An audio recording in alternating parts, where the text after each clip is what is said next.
Hello दोस्तों, स्वागत है आपका इतिहास एम्पायर में। दोस्तों हम लोग यूजीसी नेट जेआरएफ के प्रश्न पत्र 1 यानी कि पेपर 1 के प्रीवियस ईयर क्वेश्चंस को चैप्टर वाइज अच्छे से कवर कर रहे थे, ताकि हमारे वो चैप्टर भी पूरे अच्छे से स्टार्टिंग से लेकर जितने भी इंपॉर्टेंट टॉपिक्स के साथ सारा कवर हो और प्रीवियस ईयर क्वेश्चंस को भी हम अच्छे से एनालाइज कर सकें।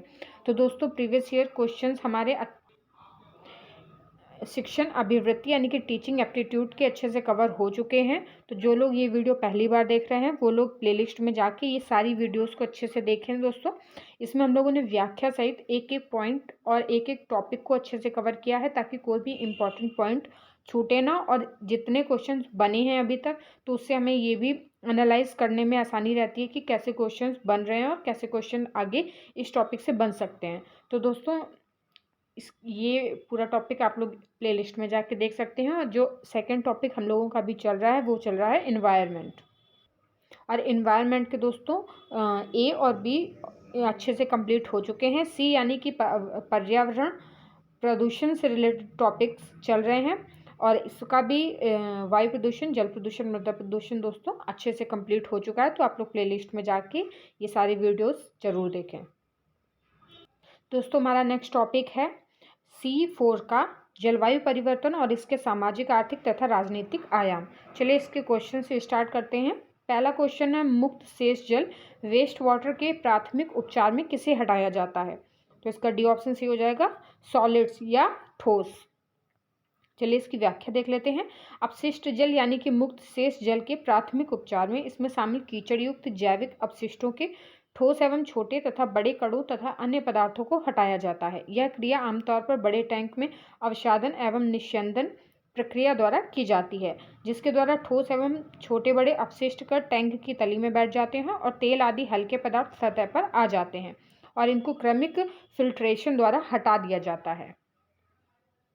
अगला क्वेश्चन है दोस्तों, कचरा के रूप में श्रेणीकृत अपशिष्ट का अपशिष्ट घटक है। तो ए दिया गया है कागज, कार्डबोर्ड, कार्टन। बी है पशु अपशिष्ट। सी है औद्योगिक प्रक्रिया अपशिष्ट। डी है शाक अपशिष्ट और ई है कास्ट या वुड। तो दोस्तों इसका सही ऑप्शन ए हो जाएगा, केवल ए और ई, यानी कि कागज, कार्डबोर्ड, कॉटन और कास्ट। कागज कचरा के रूप में श्रेणीकृत अपशिष्ट का घटक कागज, कार्डबोर्ड, कार्टन तथा लकड़ी है। अगला क्वेश्चन है, कार्बनिक अपशिष्ट सामग्री में कार्बन को अनुपात से सही अवरोही क्रम में पहचानिए। अवरोही क्रम यानी कि बढ़ते से छोटे क्रम में दोस्तों। तो ए है खाद्य अपशिष्ट, बी है पत्तियां एवं बेल बूटे, सी है कागज, डी है गाय के गोबर की खाद। तो दोस्तों इसका ए ऑप्शन सही हो जाएगा, यानी कि सी, बी, डी, ए। यानी कि सबसे पहले कागज, उससे फिर पत्तियां तथा बेल बूटे, फिर गाय के गोबर की खाद और खाद्य अपशिष्ट। ये इनका अवरोही क्रम है। अगला क्वेश्चन है, निम्नलिखित सूची में से ठोस अपशिष्ट के स्रोतों की पहचान कीजिए। तो नंबर 1 है आवासीय क्षेत्र, नंबर 2 है महासागर, नंबर 3 है सांस्थानिक क्षेत्र, नंबर 4 है कृषि और नंबर 5 है धूल भरी आंधी। तो इसका सही ऑप्शन दोस्तों ऑप्शन डी हो जाएगा, 1, 3 और 4। अगला क्वेश्चन है, नीचे दो कथन दिए गए हैं, एक को अभिकथन ए और दूसरे को तर्क आर कहा गया है। तो दोस्तों इसका अभिकथन है, ओजोन परत के संरक्षण के लिए हाइड्रोफ्लोरोकार्बन्स यानी कि HFC का हटाना आवश्यक है। इसका रीजन दिया गया है, HFC में ग्लोबल वार्मिंग के उच्च संभाव्यता होती है। दोस्तों इसका डी ऑप्शन सही हो जाएगा, ए सही नहीं है परंतु आर सही है। चलिए इसकी व्याख्या देख लेते हैं। HFC में ग्लोबल वार्मिंग की उच्च संभाव्यता होती है, किंतु ओजोन संरक्षण के लिए HFC को हटाने की आवश्यकता नहीं है। CFC वातावरण में देर तक व्याप्त रहता है और ओजोन तक पहुंचकर सूर्य के प्रकाश से क्रिया करके ओजोन क्षरण करता है। अगला क्वेश्चन है, ध्रुवीय संपात मंडलीय यानी कि स्ट्रेटोस्फेरिक बादल निम्नलिखित में से किस पर्यावरणीय मामले से संबद्ध है? तो इसका सी ऑप्शन सही हो जाएगा, ओजोन परत निशेषण। ध्रुवीय समताप मंडलीय बादल ओजोन परत निशेषण से संबद्ध है और समताप मंडल में मौजूद ओजोन परत का क्षीण होना ओजोन परत निशेषण कहलाता है। ओजोन परत निशेषण के लिए उत्तरदायी कारक है chlorofluorocarbon, carbon tetrachloride, hydrochlorofluorocarbon, Maithil chloroform, Maithil bromide और हाइड्रोब्रोमो फ्लोरोकार्बन। ओजोन परत निःशेषण के लिए उत्तरदायी कारकों के इस्तेमाल, उत्पादन और आयात को रोकने के लिए वर्ष 1987 में मॉन्ट्रियल प्रोटोकॉल आयोजित हुआ था। अगला क्वेश्चन है दोस्तों, जल के डिसेलिनेशन यानी कि नमक पृथक्करण को सर्वाधिक लाभकारी विधि है। तो इसका बी ऑप्शन सही हो जाएगा, विद्युत अपोहन। जल के डिसेलिनेशन यानी कि नमक पृथक्करण की सर्वाधिक लाभकारी विधि विद्युत अपोहन विधि है। विद्युत अपोहन एक झिल्ली आधारित प्रक्रिया है जिसमें एक लागू विद्युत क्षेत्र का उपयोग करके अर्धपारगम्य झिल्लियों के माध्यम से आयनों का परिवहन शामिल है। इलेक्ट्रोडायलिसिस को नियोजित करने वाले अनुप्रयोगों में विलवणीकरण, टेबल नमक उत्पादन, शराब स्थिरीकरण, मट्ठा विखनिजीकरण और नमकीन बनाना शामिल है। अगला क्वेश्चन है, निम्नलिखित मृदा क्रम को उनके वर्णन के अनुरूप सजाइए। तो दोस्तों चलिए इसकी व्याख्या देख लेते हैं। तो सबसे नंबर ए है हिस्टोसोल। इसका हो जाएगा मृदा क्रम में जिसमें ऊपरी परत में जैविक पदार्थ हों। बी है एंडीसोल। इस मुद्रा क्रम में ज्वालामुखी से निकली राख शामिल होती है। सी है जेलीसोल, परमाफ्रास्ट द्वारा ढकी हुई मृदा सहित शीत क्षेत्रों की मृदा। और डी है एरिडसोल, शुष्क जलवायु की मृदा क्रम को जोड़ने वाले मृदा क्रम। अगला क्वेश्चन है, ओलिगोट्रॉफिक झीलों में शैवाल पुत्तिकाएं होती हैं। तो इसका सी ऑप्शन हो जाएगा सही दोस्तों, बहुत कम बार। ओलिगोट्रॉफिक झीलों में शैवाल फुल्लिकाएं बहुत कम बार होती हैं। ओलिगोट्रॉफिक झील ऐसी झील है जिसमें पोषक तत्वों की मात्रा कम होने के कारण अपेक्षाकृत कम उत्पादकता देती है। इन झीलों का पानी आमतौर पर झील में शैवाल के सीमित विकास के कारण काफ़ी स्वच्छ एवं शुद्ध होता है। इस तरह की झीलों का पानी पीने की उच्च गुणवत्ता वाला होता है और यह उन जलीय प्रजातियों का समर्थन करती हैं जिन्हें अच्छे ऑक्सीजन युक्त ठंडे पानी की आवश्यकता होती है, जैसे झील ट्राउट। ओलिगोट्रॉफिक झीलें आमतौर पर दुनिया के ठंडे क्षेत्रों में पाई जाती हैं जहां पोषक तत्वों का मिश्रण झील के पानी के कम तापमान के कारण दुर्लभ और धीमा होता है। अगला क्वेश्चन है दोस्तों, निम्नलिखित में से किस उपयोग योग्य कंपोस्ट निर्माण की अवधि 3 से 6 माह की होती है। दोस्तों इसका सही ऑप्शन हो जाएगा पिट कंपोस्टिंग। चलिए इसकी व्याख्या देख लेते हैं। पिट कंपोस्टिंग या गड्ढा कंपोस्ट विधि से बनाए गए कंपोस्ट खाद 3 से 6 माह में उपयोग योग्य हो जाती है। इस प्रकार से कंपोस्ट बनाने के लिए पानी के स्रोत के नज़दीक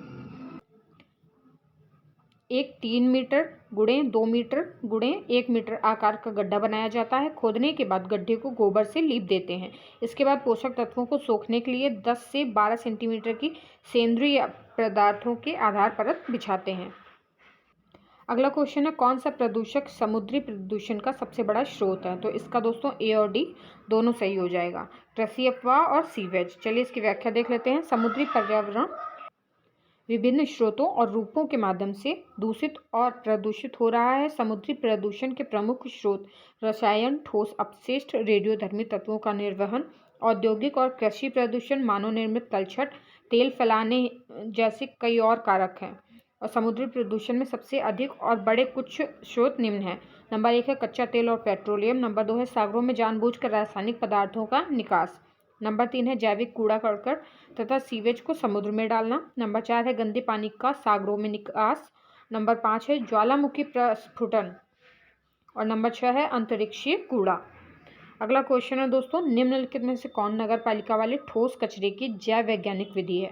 तो इसका सी ऑप्शन सही हो जाएगा, कंपोस्ट तैयार करना। नगर पालिका वाले ठोस कचरे को जैव वैज्ञानिक विधि से कंपोस्ट तैयार करते हैं। नगर पालिका ठोस अपशिष्ट, जिसे शहरी ठोस अपशिष्ट भी कहा जाता है, एक अपशिष्ट प्रकार है जिसमें मुख्य रूप से घर का कचरा यानी कि घरेलू अपशिष्ट और कभी कभी वाणिज्यिक अपशिष्ट भी शामिल किया जाता है, जिसे एक दिए गए क्षेत्र में नगर पालिका एकत्रित करती है। कंपोस्ट तैयार करना देश में जैविक खाद बनाने का आम तरीका है। नगर पालिका ठोस अपशिष्ट को एक सप्ताह के लिए 70 से 80 डिग्री सेल्सियस तापमान में तरल सूक्ष्म जैविक का छिड़काव करके छोड़ दिया जाता है। इस परिवर्तित कचरे को फिर भारी मशीनों द्वारा इनर सर्कल में स्थानांतरित कर दिया जाता है। इस प्रक्रिया को 5 बार दोहराया जाता है।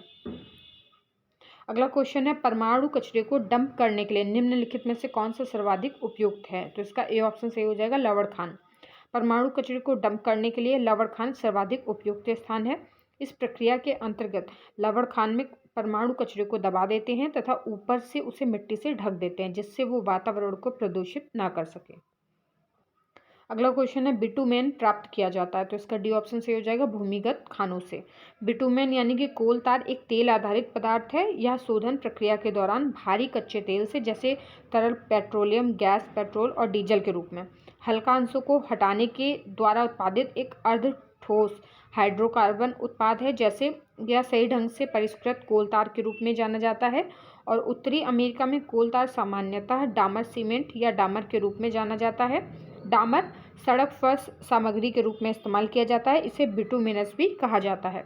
दोस्तों, अगर आप लोगों को टेलीग्राम चैनल से जुड़ना हो और पीडीएफ चाहिए हो तो आप लोग टेलीग्राम चैनल से जुड़ सकते हैं। उसकी लिंक मैंने इस वीडियो के नीचे दी है और आपको सारे प्लेलिस्ट की लिंक भी इस वीडियो के नीचे मिल जाएगी, तो आप लोग प्लेलिस्ट भी ज्वाइन कर लें। अगला क्वेश्चन है, निम्नलिखित अस्पताल अपशिष्ट के विशिष्ट प्रकार के युग्मों में कौन सा सही नहीं है, तो इसका सी ऑप्शन सही हो जाएगा, मृत्तिका 8 से 10%। अस्पताल अपशिष्ट के विशिष्ट प्रकार के युग्मों में से मृत्तिका 8 से 10% सही नहीं है। अगला क्वेश्चन है, सबसे अधिक कज्जल या कालिक किससे निकलता है, तो इसका डी ऑप्शन सही हो जाएगा, तापीय शक्ति संयंत्र से।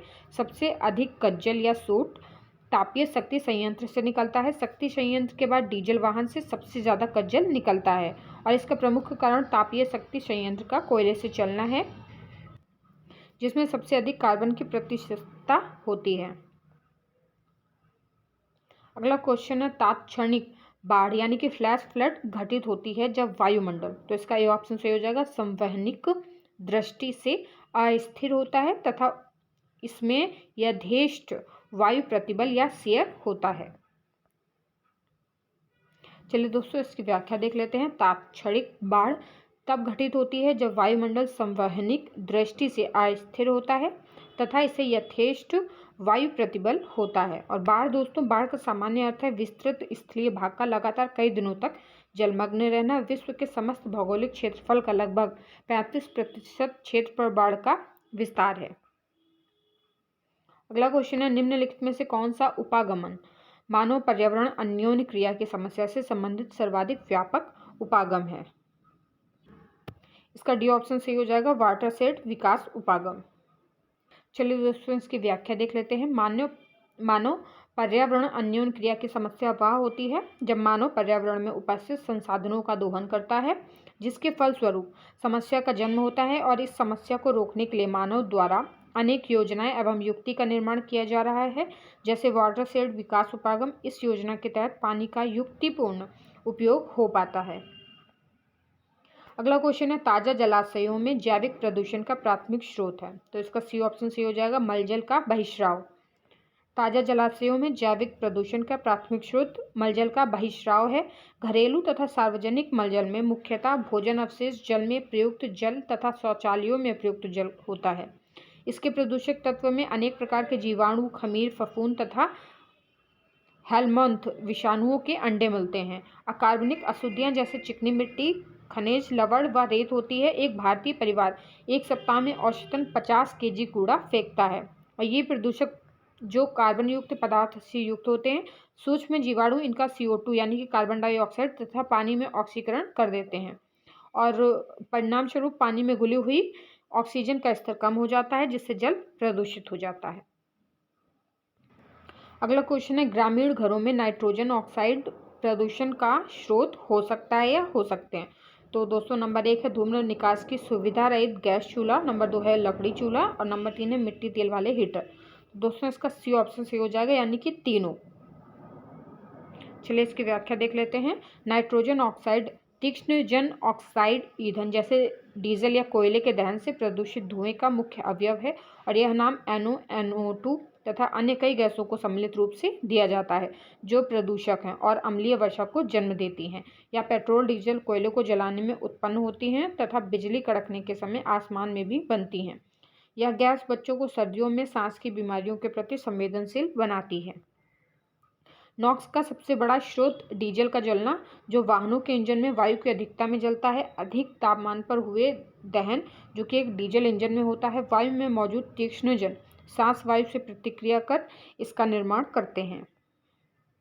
अगला क्वेश्चन है, निम्नलिखित में से कौन सी घटना एक प्राकृतिक खतरा नहीं है? तो दोस्तों ये ऑप्शन से भी आप नॉर्मली कर सकते हैं, जैसे कि बिजली कौंधना ये एक प्राकृतिक आपदा है या प्राकृतिक खतरा है। भूस्खलन ये भी प्राकृतिक है, और दावाग्नि भी। या इसमें जो सी ऑप्शन है, रासायनिक संदूषण, तो दोस्तों ये प्राकृतिक खतरा नहीं है। चलिए इसकी व्याख्या देख लेते हैं। बिजली कौंधना, भूस्खलन, दावाग्नि ये सभी प्राकृतिक खतरा है, जबकि रासायनिक संदूषण प्राकृतिक खतरा नहीं है। जंगलों में लगने वाली आग को दावाग्नि कहा जाता है, या आम जंगलों में ताप वृद्धि के फलस्वरूप जैविक संक्रियताओं के कारण लग जाती है, जो कि प्राकृतिक खतरा है।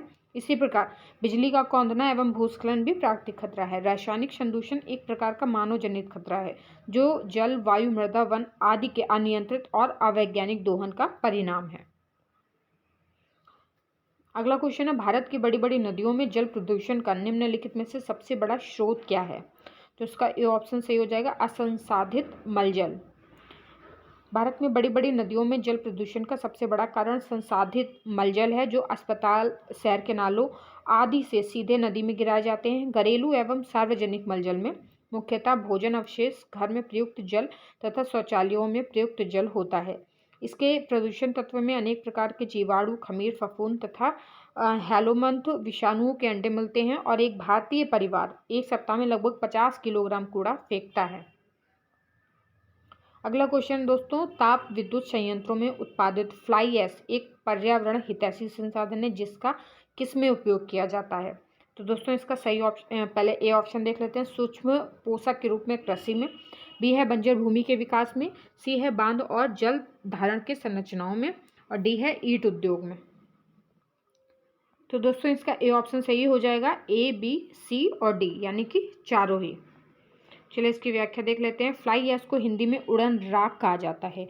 यह बहुत सी चीज़ों जैसे कोयला को जलाने से निर्मित पदार्थ है, जो महीन कणों से निर्मित होते हैं, और कोयले से जलने वाले विद्युत संयंत्रों में उत्पन्न उड़न राख को प्रायः चिमनियों से ग्रहण कर लिया जाता है, और सभी उड़न राखों में सिलिकॉन डाइऑक्साइड यानी कि SiO2 और कैल्शियम ऑक्साइड अच्छी मात्रा में होता है, और इसका उपयोग ईंट उद्योग में, बांध और जलधारण संरचनाओं में, बंजर भूमि के विकास में तथा सूक्ष्म पोषक के रूप में किया जाता है। अगला क्वेश्चन है, अभिकथन ए यानी कि अंतः वायु प्रदूषण स्वास्थ्य के लिए एक गंभीर खतरा है। दोस्तों ये अभिकथन दिया गया है, और इसका कारण क्या दिया गया और इसका तर्क दिया गया है। दोस्तों अंतः पर्यावरण में वायु प्रदूषकों का विसर्जन अपेक्षाकृत सीमित होता है। तो दोस्तों इसका बी ऑप्शन सही हो जाएगा। दोस्तों ए और आर दोनों सही है, आर ए की सही व्याख्या है। चलिए इसकी व्याख्या देख लेते हैं। विश्व स्वास्थ्य संगठन के अनुसार लगभग 3 बिलियन लोग खाना पकाने और अपने घरों को गर्म रखने के लिए पारंपरिक स्टोव अथवा चूल्हे में ठोस ईंधन, लकड़ी का कोयला, गोबर, फसल अपशिष्ट का उपयोग करते हैं। इनसे घरेलू वायु प्रदूषकों जैसे सूक्ष्म कणों और कार्बन मोनोऑक्साइड की सांद्रता में वृद्धि होती है, जिससे अंतः वायु प्रदूषण कहा जाता है। अंतः पर्यावरण अर्थात घरों, इमारतों में वायु प्रदूषकों का विसर्जन या प्रसार अपेक्षाकृत सीमित होता है, अतः यह स्वास्थ्य के लिए एक गंभीर खतरा है। अगला क्वेश्चन है, भारत की नदियों में निम्नलिखित में से किसको प्रदूषण का प्रमुख स्रोत माना जाता है? तो दोस्तों इसका सी ऑप्शन सही हो जाएगा, अशोधित वाहित मल। चलिए इसकी व्याख्या देख लेते हैं। नदियों का प्रदूषण मुख्यतः 2 स्रोतों से होता है। नंबर 1 है बिंदु स्रोत प्रदूषण। बिंदु स्रोत प्रदूषण से तात्पर्य ऐसे प्रदूषण स्रोत से है जो निश्चित होता है, जैसे नगरीय क्षेत्र के अशोधित वाहित मल एवं फैक्ट्रियों के बहिस्राव स्थल आदि। ध्यातव्य है कि भारत की नदियों के प्रदूषण का मुख्य स्रोत अशोधित वाहित मल है। अगला क्वेश्चन है, अबिंदु स्रोत प्रदूषण। ये ऐसे प्रदूषण स्रोत हैं जो निश्चित नहीं होते हैं, जैसे वर्षा जल का बहाव, कृषि क्षेत्र का बहाव, खुले में शौच, पशुओं के शव आदि।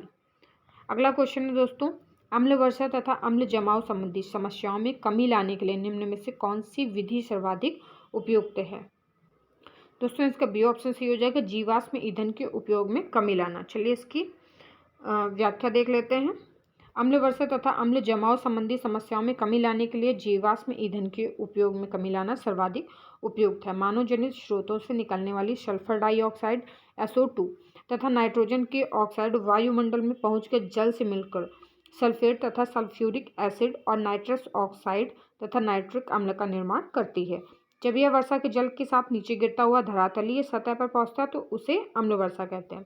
दोस्तों आज की वीडियो में इतने ही क्वेश्चन रहेंगे और इसकी नेक्स्ट वीडियो में हम लोग इसके आगे के क्वेश्चंस को ऐसे ही कवर करते रहेंगे। तब तक अच्छे से रिवीजन करते रहिए दोस्तों। 10 जून से आप लोगों के एग्जाम्स स्टार्ट हैं।